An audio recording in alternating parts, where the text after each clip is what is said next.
আজকে প্রথমবার আমি এই নুডলসটা রান্না করবো, আর কোনোদিনই আনা হয়নি আর খাওয়া হয়নি। তো আসসালামু আলাইকুম সবাইকে, কেমন আছো তোমরা সবাই? আশা করছি ভালো আছো। তো আমি নুডলসটা খুলে এখান থেকে অর্ধেকটা নুডলস সিদ্ধ করে নিচ্ছি, যেহেতু আমরা দুজন মানুষ, পুরোটা আমাদের লাগবে না। তারপর এখানে পেঁয়াজ মরিচ গরম করে তার মধ্যে একটা ডিম দিয়ে ভালোভাবে মচমচে করে ভেজে নুডলসটা দিয়ে দেবো।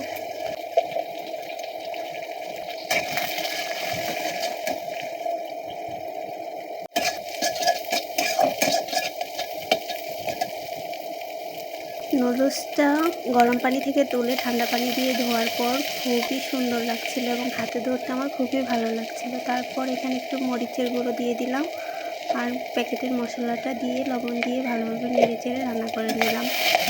নুডলসটা ঝাল ঝাল হয়েছিল আর খেতেও হয়েছিল খুবই মজার। তো এই তো নাড়তে নাড়তে আমার নুডলস রান্নাটা হয়ে গেল। তো তোমরা সবাই লাইক কমেন্ট ও শেয়ার করে দিবে প্লিজ। ধন্যবাদ সবাইকে, সবাই খুবই ভালো থাকবে। আল্লাহ হাফেজ।